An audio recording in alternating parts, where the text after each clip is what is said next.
Hi, I'm Noah Takes the World. I'm an avid solo traveler, and in this travel guide, I will provide for you the perfect itinerary for 3 days in Boston. I want you to make the most of your trips, and I hope this guide will help you do so. I have arrived in Boston. It feels like I'm in New York City, but it's like different. If you arrive by train to Boston, I recommend you get off at the South Station and begin your day walking to Fan Pier Park. Fan Pier Park is literally a gorgeous viewpoint, and I would recommend coming here at sunset, but it's kind of isolated from a lot of the other attractions in the city. So if you're already in the area because you got here by train, I recommend walking less than a mile to get to this park. It's kind of one of my favorite parts of Boston, and I didn't realize I would like it so much. It's actually a gorgeous area. It's like cold and warm at the same time. It's really weird, guys.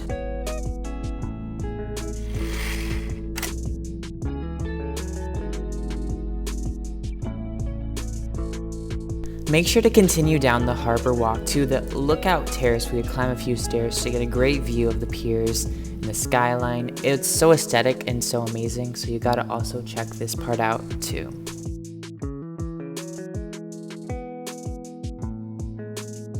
If you're visiting Boston during the wintertime and need to warm up, I would recommend coming into the Porter Square Bookstore.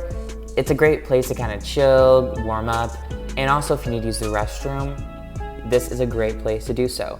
So if you want to add that to your little itinerary, you can, because it was a good place for me to kind of freshen up and just to not freeze my hands to death.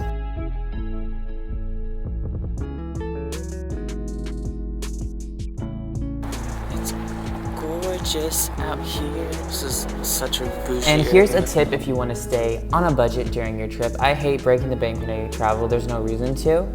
And what I did, I hit Trader Joe's. It was right in this area, not even out of my way, as I headed back more to downtown Boston. During my stay in Boston, I stayed at the HI Boston Hostel, and I would actually totally recommend staying in this hostel, especially if you're a traveler on a budget or a solo traveler. It's been one of my favorite hostels I've ever stayed at. The kitchen is very nice, very spacious. There's always places to do work and to kind of be alone, and the bedding is actually nice. Like, the bed was comfortable enough for a hostel. It was pretty darn good.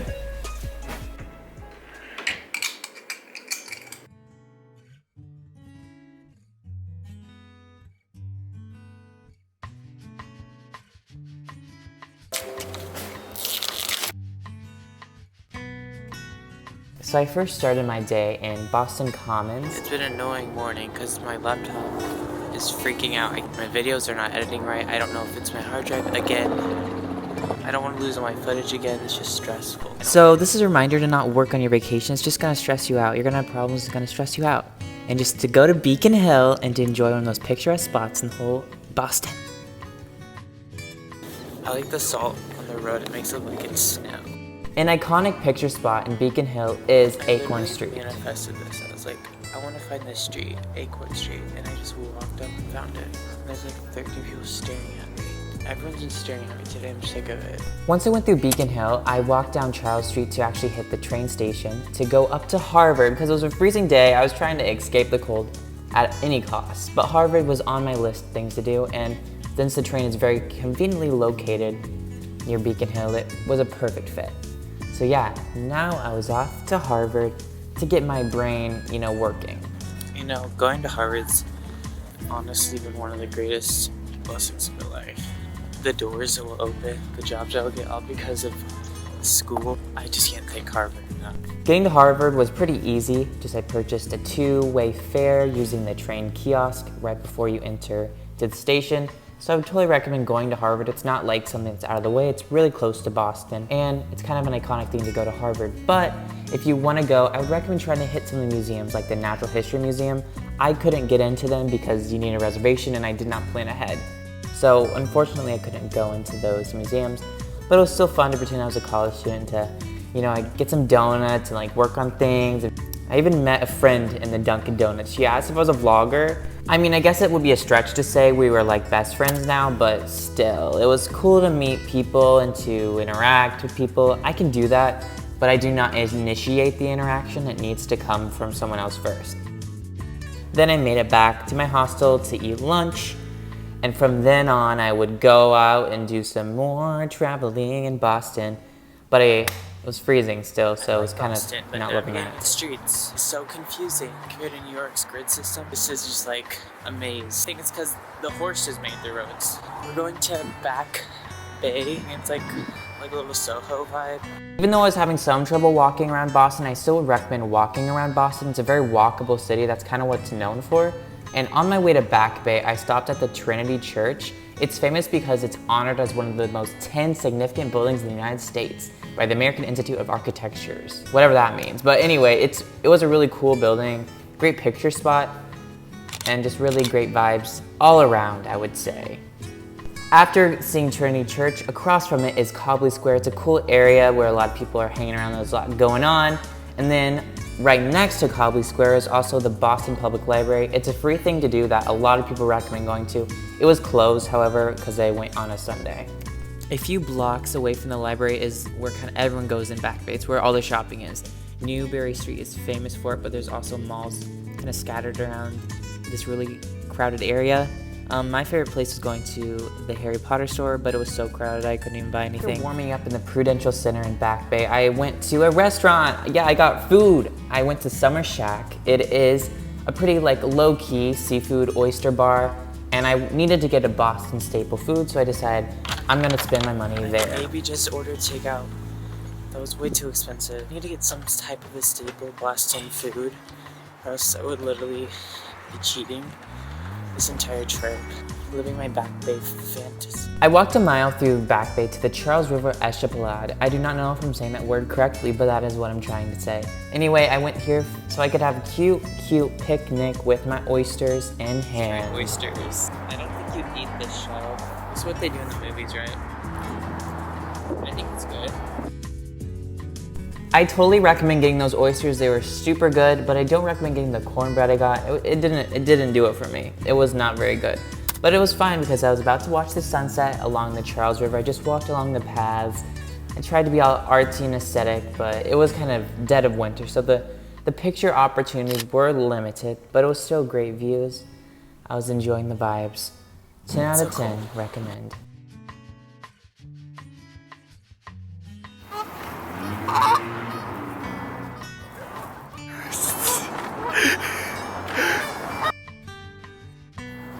Okay, seriously, those geese were literally chasing me. I think because they can smell my oysters. The remnants of my oysters. Anyway, I'm cold, but it's a vibe.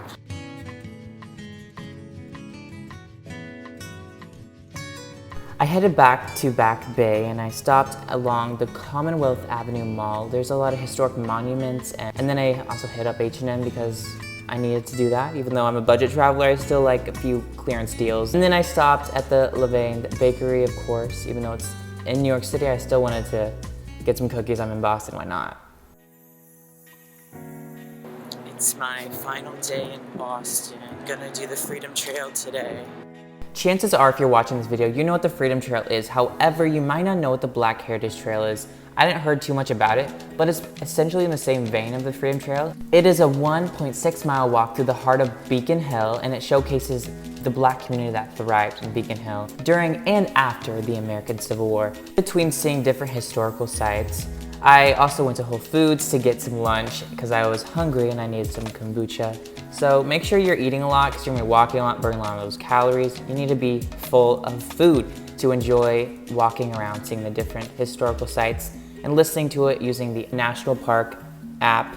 There's an audio tour where it tells you about all the sites you are seeing along the trail. Just finished the trail. I'm not an audio learner, so I'm not sure retained everything.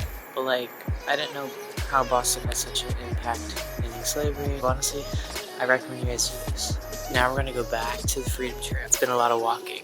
I think I'm not sick, probably a little sick for being out in the cold all yesterday. Then I started the Freedom Trail, the 2.5 mile red brick trail through Boston's historic neighborhoods that tells about the American Revolution. It's an iconic thing you have to do. Over 4 million people do it a year. You're gonna start your trail at the Boston Common Visitor Center, and then you're gonna conclude it all the way at the USS Constitution in Charlestown, Boston. And there's a lot of notable sites you're going to visit along the trail.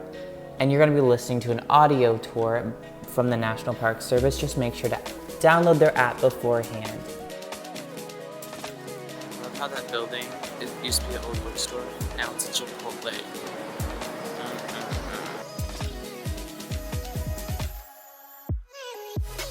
One of the most iconic stops along the Freedom Trail is the Faneuil Hall. A lot of people come here because it's kind of the epicenter for Boston. Not only is the building gorgeous, but it's around a lot of stores and shopping. Not there being a random Abercrombie even in Boston. So yeah, I took a detour along my Freedom Trail expedition to go to Abercrombie. I bought a few things, but they're all on clearance, so I don't want to show them because they aren't that cute.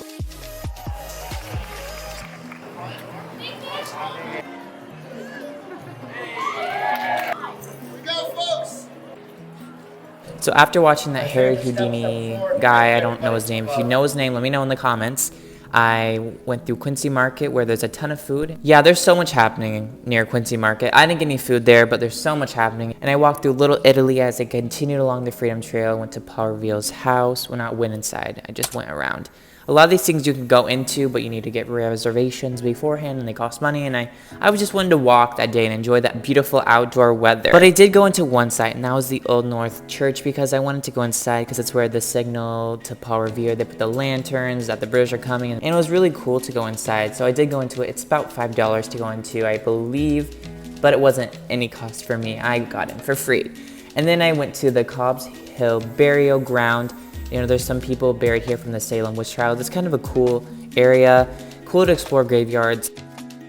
I continued the Freedom Trail heading up more towards the north of Boston, and I had to cross the North Washington Street Bridge. It was a long walk, but it was a pretty cute walk with the cute views of the little skies and the bridge, and I just really like walking, I'm realizing. And I stopped at the Faneuil Hall Park, and it was a great spot to just chill for a second. Instead of walking, so you're carrying so many clothes, bags. The weather is so amazing. It's so gorgeous. And I got a large cream puff from Whole Foods, so like, there's nothing to complain about right now. And we're gonna leave in like 3 hours. I'm sad. I do like the vibes here. If you're a fan of dogs, I saw plenty of dogs during my little cream puff snack time in the Faneuil Hall Park. It was a cute park. I really like this area too. Oh, I like Boston so much. Even the dogs were following me. But then I headed into Charlestown, another neighborhood in Boston. Let's continue this tour, baby. My bag's aching. One of the final stops on the Freedom Trail is the Bunker Hill Monument. It commemorates Bunker Hill. It's a bloody battle that took place during the American Revolution. Even though the British claimed they won that battle, it was a very important turning point for the war. Following the red brick road, it was time to take my final stop into the Navy Yard. There's a museum you can go into beforehand, and all of this is free. It's all free. It is so amazing that this is all free.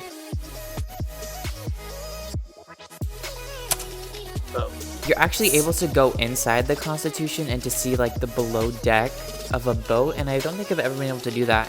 The significance of this ship is that it was involved in the War of 1812, and it's also the world's oldest ship of any kind still afloat. After touring the USS Constitution, you will also tour, well, you can, you don't have to, but I would recommend you tour the USS Cassin Young. It is a World War II ship known for its epic Pacific battles it took a part in.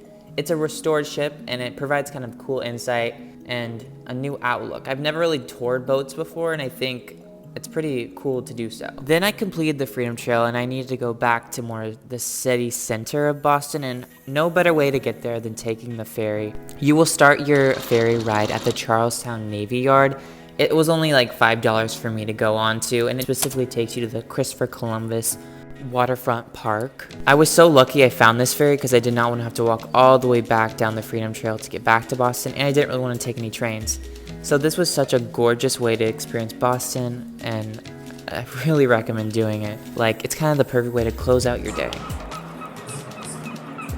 Can we talk about how that ferry was literally exactly where I needed to go to? So I'm gonna be leaving soon. So dramatic, this music. Wow.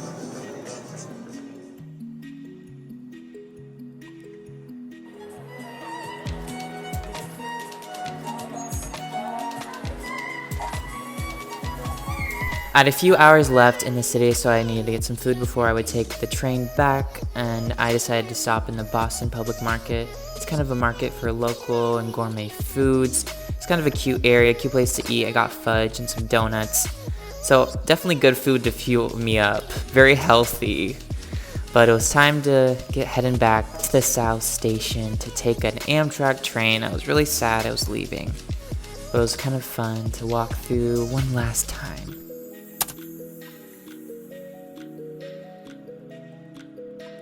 I found a great self-timer spot right here. So of course I took self-timers, but that's not what matters. What matters is I hope you enjoyed this video, and I hope it provided you with great tips for planning your own trip to Boston. Well, goodbye Boston, you were amazing. You were awesome. I love this warm weather. I had something profound to say. Can't remember what it's gonna be. I didn't think I would enjoy it this much, and I did. Who knew city solo trips could be this fun? I'm gonna take the train back, and I'll see you on another solo expedition.